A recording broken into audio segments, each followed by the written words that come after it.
사랑하는 영락교회 지체들에게 주 안에서 평화 인사를 전합니다. 오늘은 2024년 12월 19일 목요일입니다. 오늘의 묵상 본문은 이사야 66장 1절로 14절까지의 말씀입니다. 오늘 본문 말씀 66장 1절부터의 말씀은 이렇게 시작합니다.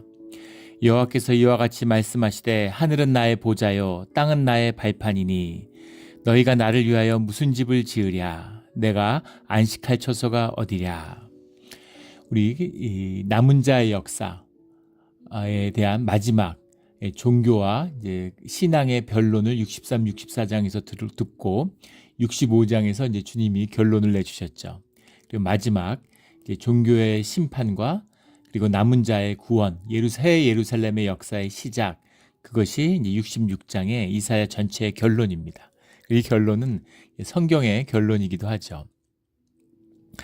너희가 나를 위하여 무슨 집을 지으랴 라고 하는 이 말씀에 담겨있는 성전이 아니라는 거죠. 성전은 귀한 것입니다. 성전이라는 것은 현상적으로는 건물이죠. 교회도 그렇잖아요. 교회 건물을 교회인 줄 아는 분이 계세요. 이건 현상일 뿐이죠. 종교적 제의입니다. 건물이 표상하고 있는 것은, 담고 있는 건 종교적 제의죠. 그것은 결국 멸망하고 만다. 현상이니까 주님의 때가 되면 썩어지고 무너지게 되어 있는 것입니다. 성전의 본질이라는 건 주님의 임재죠. 그 관점에서 본다면 영원한 것입니다. 그래서 주님의 임재가 함께한다는 게 뭐예요? 차별이 없이 모두가 함께하는, 그래서 만민의 기도하는 집이다 이렇게 말씀하시죠. 만민의 기도하는 집, 모든 사람이 주님과 함께할 수 있는 집, 주님과 함께 머무는 자리, 그것이 성전의 본질이다라는 거죠. 그래서 마지막 때 주님이 종교를 심판하시는 날에는 주님의 집, 주님의 성전, 주님과 하나됨, 그 본질이 회복된다라는 말씀입니다. 오늘 2절 말씀에도 물은 마음이 가난하고 심령이 통회하며 내 말을 듣고 떠는 자, 그 사람은 내가 돌보려니와, 남은 자죠. 마음이 가난한 자들, 심령이 통회하는 자들, 마음이 찢어진, 마음이 깨진 자들이에요. 주님의 아픔을, 주님의 애통함을 같이 아파할 수 있는 자입니다. 주님이 구하시는 자고 남은 자죠. 고난 가운데 남은 자를 역사를 일으키시는 주님의 뜻이 이것입니다. 보이지 않는 영이신 다른 차원에 계시는 주님을 우리가 어떻게 함께 할 수 있어요? 어떻게 성령님이 이 현상 가운데, 우리의 혈육 가운데 우리와 함께 하실 수 있습니까? 그래서 우리의 마음이 깨지고 고난 가운데 우리의 심령이 피어나는 겁니다. 그 자리에 주님이 영으로 우리와 교제하고 말씀으로 우리와 함께 하신다라고 하는 것이 성경의 가르침이고 우리 신앙의 결론이에요. 종교가 아니라 무슨 기독교와 종교 중에 하나인 줄 알아요. 무슨 이슬람하고 무슨 불교하고 경쟁하는 줄 아는 현상의 일이기 때문에 그런 어처구니 없는 일들이 일어나는 것이죠. 주님의 임재가 함께하는, 주님의 말씀이 함께하는 신앙의 자리에서는 모든 것을 포용하는 겁니다. 모든 것을 포괄하는 거예요. 그 길은 하나밖에 없기 때문입니다. 이 주님의 신앙이고 주님의 복음인 것이죠. 그 신앙의 길, 주님의 결론 가운데 함께하는 우리의 신앙의 자리가 되기를, 믿음이 되기를 주의 이름으로 축원합니다. 3절에 소를 잡아드리는 것은 살인함과 다름이 없이 하고 어린 양으로 제사 드리는 것은 개의 목을 꺾음과 다름없이 하며 드리는 예물은 돼지의 피와 다름이 없이 하고 분향하는 것은 우상을 창송함과 다름이 없이 행하는 그들은 자기의 길을 택하며 그들의 마음은 가증한 것을 기뻐한즉. 이것이 현상적인 성전, 종교의 모습이다라고 주님이 결론을 내주시는 겁니다. 성전의 결론이 어디 있겠어요? 우리가 예배를 다 드리는데 그 예배가 아름답고 주님이 기뻐 받으시는 예배가 될지, 아니면 주님이 가증히 여기시는 것이 될지, 그것을 어떻게 알겠습니까? 그 결론을 주님이 정하시는 거죠. 주님이 결정하시는 겁니다. 주님이 싫어하신다, 주님이 기뻐하지 않으신다는 게 가증히 여기는 것이다.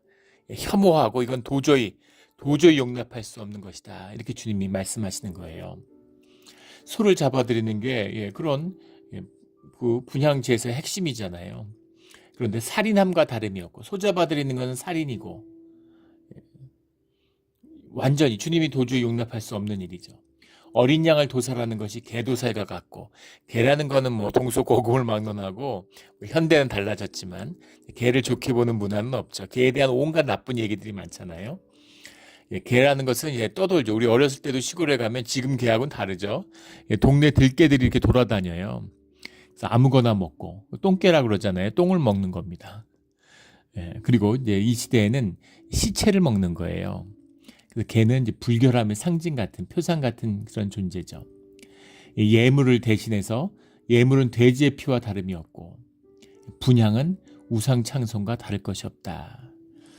아무리 교회가 타락하고 아무리 성전이 무너져도 그래도 어린 양을 도살하는 대신에 개 도살을 하고 소를 잡는 대신에 사람을 죽이고 예물을 대신해서 돼지 피를 뿌리겠습니까? 그렇게 하지는 않겠죠. 그런데 그것과 다를 것이 없다. 극과 극인 거죠.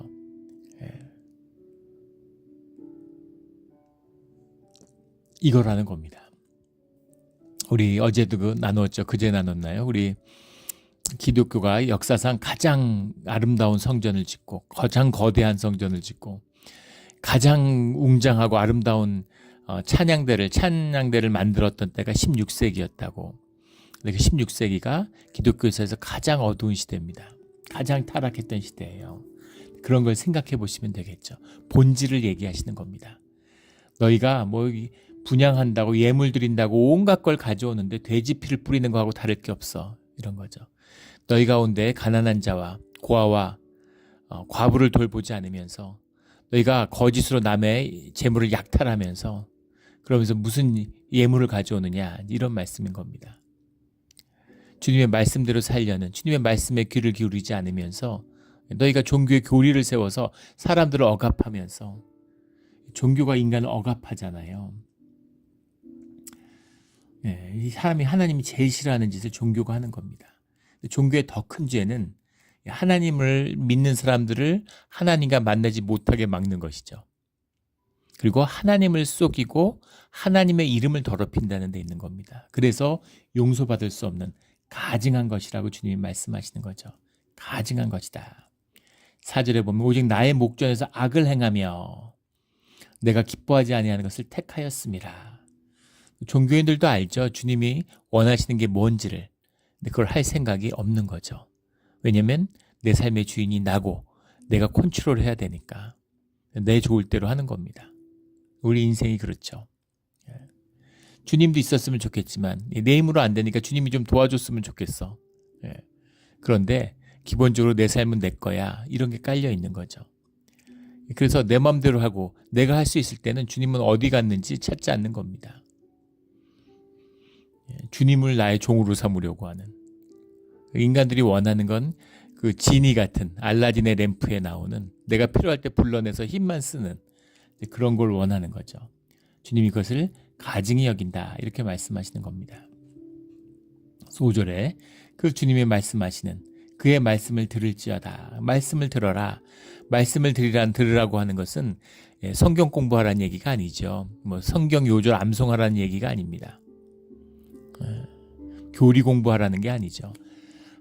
성경 읽으라는 게 아닙니다. 성경 말씀에 담겨있는 주의 음성을 들으라는 거죠. 그 음성을 듣기 위해서는 우리의 삶이 정결해야 되고 주 안에서 화목해야 되고 주님의 공의를 행해야 됩니다. 그리고 말씀을 우리의 삶으로 살겠다라고 하는 순종이 전제되어 있는 것이죠. 이것이 말씀을 들을지어다. 이러면 주님의 임재가 우리 삶을 주관하세요. 그러면 주님의 이적이 우리 삶 가운데 일어나게 되어 있습니다. 당연한 것이죠. 지금 이적이 사라지고 생명이 소멸하니까 그러니까 종교가 제일 썩잖아요. 그러니까 사람들이 죽을 맛이죠. 그러니까 뭔가 신비를 찾아서 생명 현상에 대한 사람들이 생명이 있으니까 생명에 목말라 해요.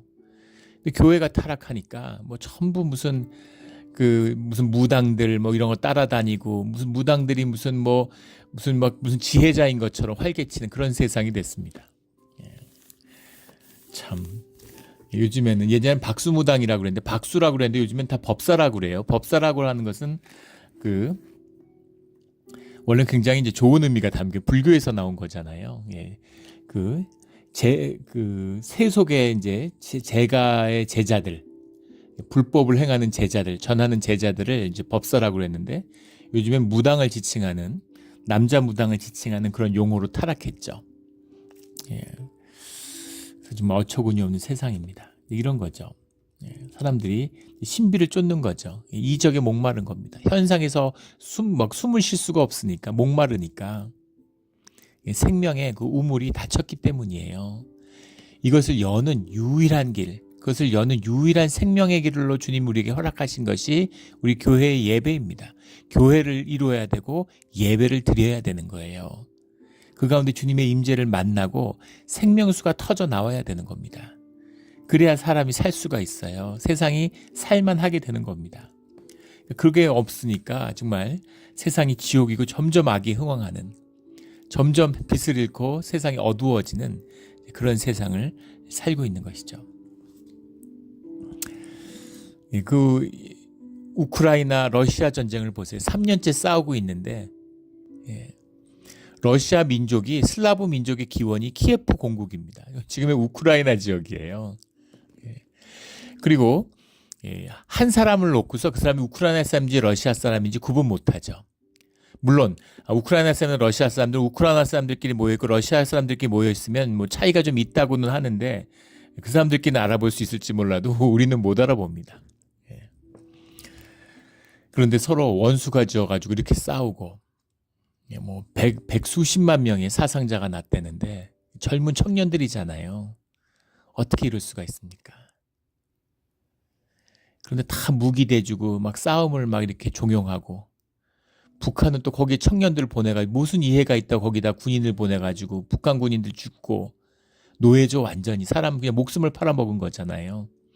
중국에 근로자로 팔아먹어가지고 노예 노동을 시켜가지고 중국 사람들도 안 하는 일들을 시키고, 그걸 다 돈을 전부 다 뺏어간다는 거 아니에요. 북한의 그 노동당이. 이제 심지어는 사람 목숨을 갖다 죽이는 그런 일들을 하고 있습니다. 악이 흥왕한 거예요. 악의 역사가 일어나는 겁니다. 어떻게 이럴 수가 있습니까? 이것이 예배가 소멸하고 성전이 무너진 자리에 나타나는 사건이다라는 것을 말씀하고 있는 거죠. 주님이 뭐 딱히 벌을 주는 게 아니라 주님의 임재가 소멸한 것이 지옥이고 심판이고 벌이 되는 겁니다. 우리들이 보고 있는 날이죠. 6절에 나오는 여호와께서 그 원수에게 보응하시는 목소리로다. 이게 주님의 말씀이 소멸한 곳에 임하는 주님의 응징이고 주님의 뜻이죠. 주님의 목소리인 거예요. 7절부터는 그 환난과 고난 가운데서 믿음을 가지고 주님이 말씀을 주셨는데 말씀은 본질의 것이죠. 그 언젠가 이루어지겠지만 하늘에서 이루어진 뜻이 땅에서 이루어지기를 기다리는 것, 그게 믿음이죠. 믿음을 주님이 주셨어요. 믿음을 가지고 말씀을 지키며 살아가는 자들, 그 남은 자들에게 주님의 답이 임하는 겁니다. 이것이 이제 66장 이사야의 결론으로 이어지는 거죠. 그것이 바로 시온과 예루살렘을 향한 축복의 말씀이에요. 7절에 보면 시온은 진통을 하기 전에 해산하며 고통을 당하기 전에 나말을 낳았으니, 우리 여러 번 나누었죠. 우리 말씀 묵상하는 분들은 이제 익숙한 말씀이죠. 남자를 낳았다라는 건 유업자가 되었다라는 겁니다. 유업자가 되었다는 건 뭐예요? 내게 주신 주님의 축복이 유업으로 물려진다는 겁니다. 생명의 유업이 물려진다는 거죠. 그 말씀이 헛되고 공중에 뜨는 것이 아니라 그것을 물려받는 유업자가, 유산을 받는 자가 나왔다. 그런 의미라고 그랬죠. 우리 신앙의 그 열매로서 어린 양의 혼인잔치에 우리가 순결한 신부가 되었다. 이런 표현처럼 남아, 신부 이런 건 이제 그 시대 문화적인 그런 그릇인 거죠. 주님의 뜻을 담는. 이런 설명을 이렇게 불편하게 하는 이유는 요즘에 뭐 무슨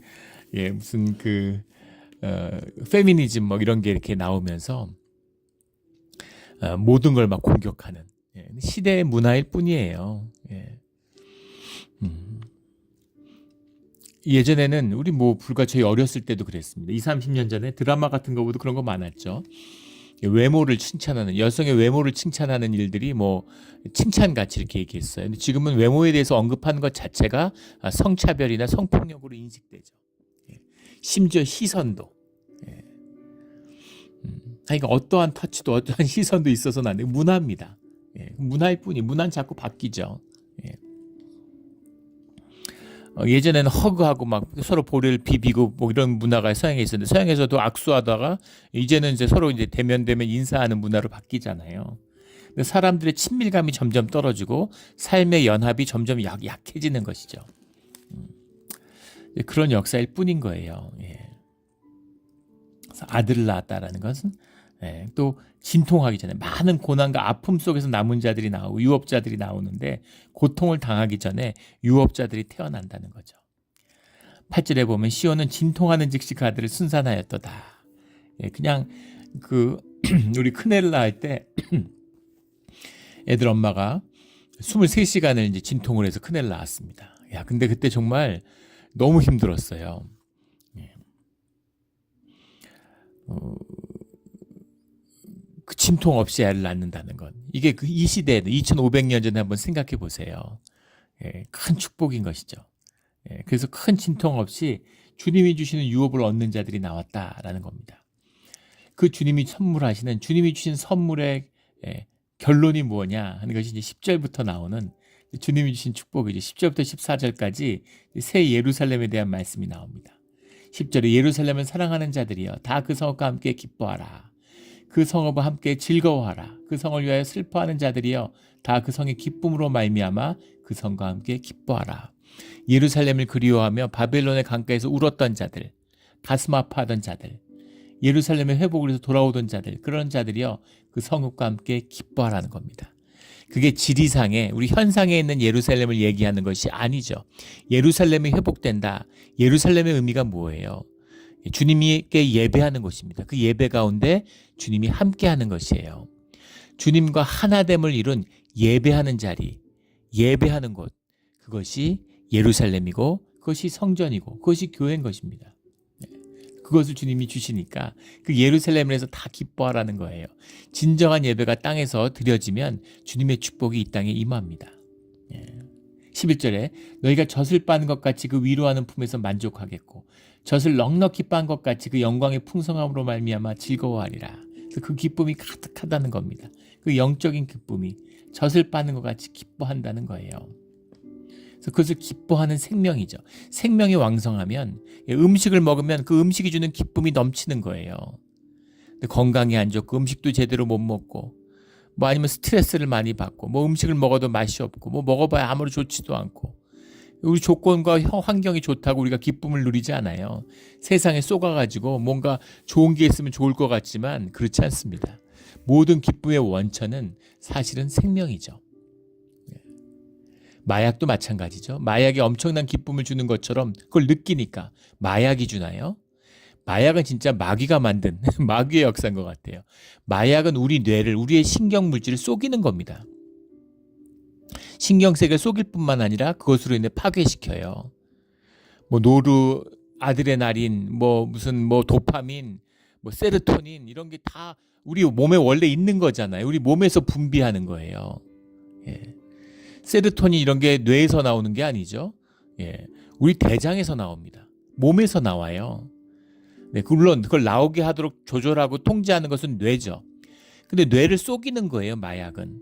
예, 원래 우리한테 있고 원래 우리가 누리도록 만들어진 겁니다. 우리의 마음을, 우리의 몸을 이끌어갈 수 있도록, 우리가 즐거움을 누리도록 삶에 대한 반응으로 우리에게 주어지게 돼 있는 거예요. 예. 그래가지고 아침에 이렇게 열심히 뛰고 그러면 세로토닌이 쫙 분비돼가지고 기쁨이 되는 거죠. 그러라고 만든 건데, 뛰지 않는데, 운동하지 않는데, 집중해서 공부하지 않는데, 성취하지 않는데 도파민과 그런 세로토닌 같은 것만 뽑아내려고 그러는 거죠. 로또 같은 거잖아요. 삶에 열심히 일하고 내 생업이 있고 내 삶의 일부로서 성취와 보람이 있고 의미가 있죠. 일을 하면. 그래서 돈을 벌고 돈을 가지고서 뭐 자식들에게 맛있는 것도 사주고 뭐 선물도 사주고 자전거도 사주고 이러면 얼마나 기뻐요. 그런 기쁨을 누리라고 줬는데 일도 필요 없어. 보람 필요 없어. 가치 필요 없어. 성취 필요 없어.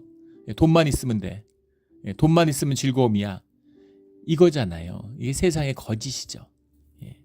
그래가지고 뭐 부모한테 돈 많이 받아서 태어나면 그게 축복인 것처럼 그게 축복입니까? 예. LA에서 학구 중에서 학군이 중요하지. 학군이 집값을 결정하는데 LA에서 집값이 제일 비싼 게 그 비버리 힐즈죠.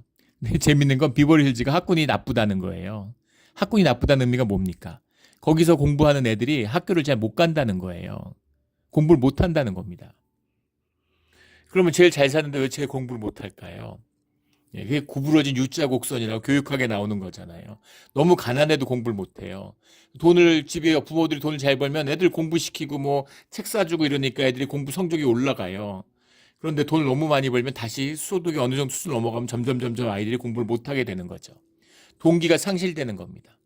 돈이 제일 중요하니까. 돈 이미 있는데 뭐하러 공부해? 이렇게 되는 거죠. 삶을 잊어버려요. 그래서 그게 복이 됩니까?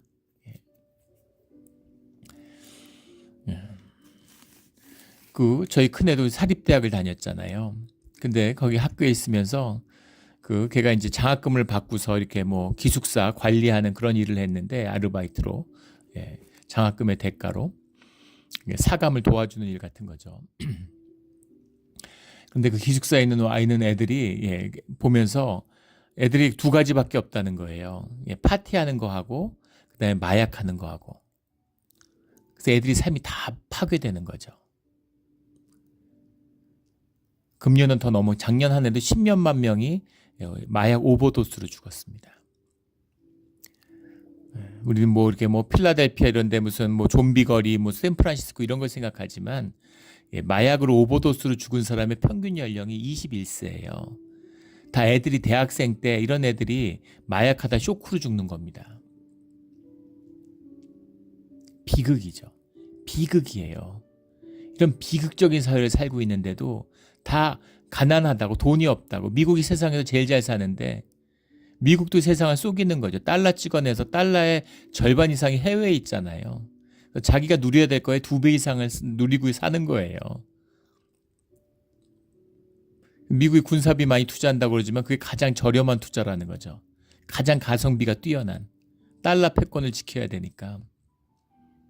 그래서 엄청난 소비를 하고 부를 누리는데 미국에 가난한 사람이 없습니까? 홈리스는 넘쳐나고. 미국의 6사람인가 위에서 부자인 사람 재산을 합치면 밑에 절반을 합친 것보다 많다는 거 아니에요? 3분의 2를 합친 것보다 많다는 거 아닙니까? 이런 나라를 만들어요. 고등학교 졸업생의 10분의 1은 글을 못 읽고 교육이 완전히 무너지고 공교육은. 그럼 내가 돈 벌어서 우리 애는 사립학교 보내. 그게 나쁘다는 게 아니에요. 자식 사랑이 나쁠 게 뭐 있겠습니까? 그런데 최소한 애통함은 있어야죠. 가슴 아픈 마음은 있어야 되지 않겠습니까? 이걸 바로 잡아야 되겠다는 생각은 있어야 되잖아요. 그런데 세금 없애겠다. 증여세, 상속세 없애겠다. 미국의 상속세 면세 기준이 2,600만 달러입니다. 한국 돈으로 하면 한 400억 가까이 되는 돈이잖아요. 그런 돈을 현금으로 자식에게 물려줄 수 있는, 자산으로 물려줄 수 있는 부모가 몇이나 되겠어요.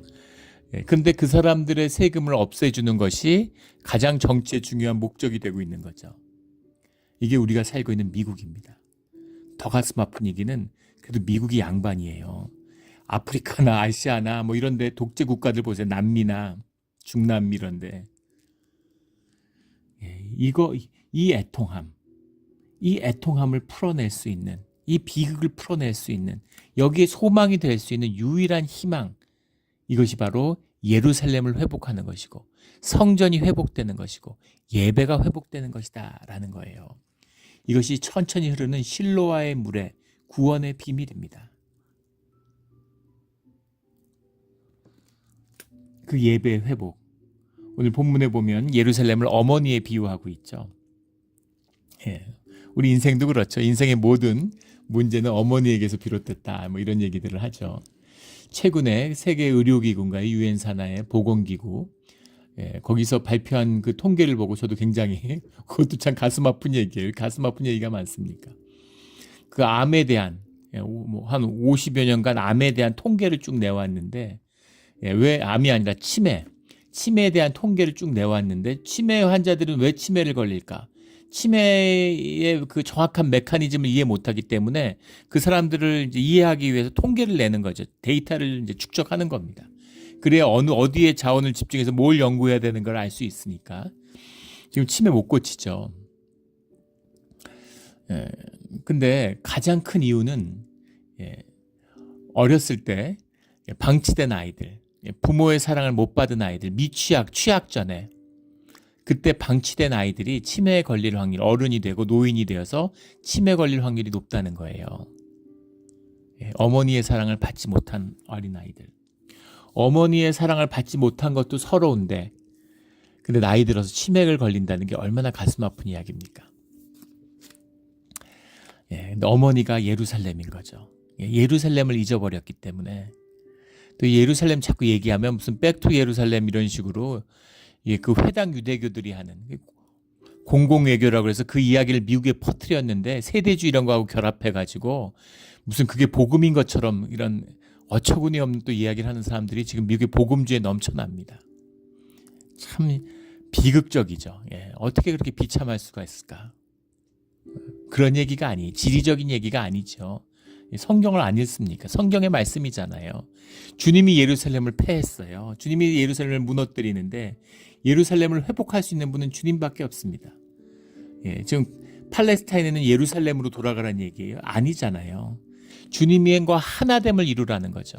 그 하나됨의 비밀은 열방에다가 우리 내일 나오는 말씀의 결론이잖아요. 우리 세상에 문나라의 모든 형제를 예물로 드려라.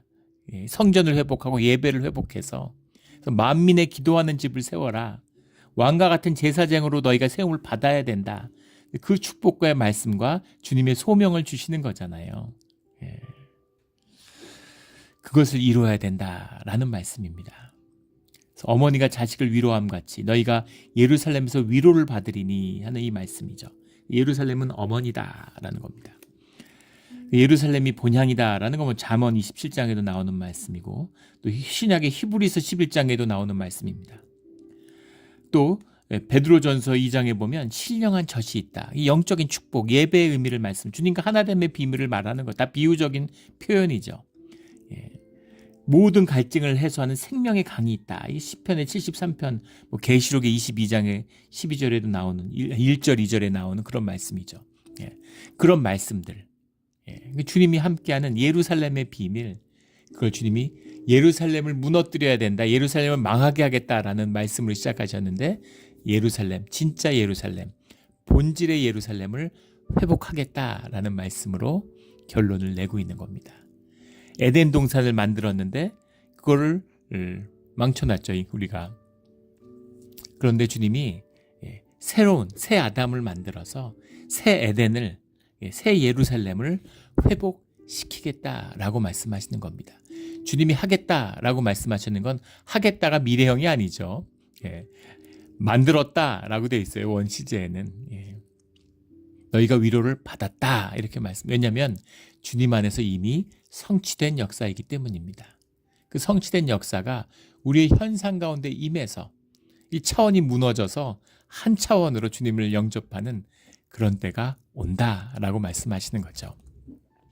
어려움 속에 어둠 속에 있지만 빛을 기억하며 우리가 빛이 되어서 주님의 빛을 전하는 통로가 되어서 발광체가 되어서 우리가 반사체가 되어서 주님의 빛을 세상에 비추는 축복의 자녀들이 되기를 예수 그리스도 이름으로 축원합니다. 아멘. 기도드리겠습니다.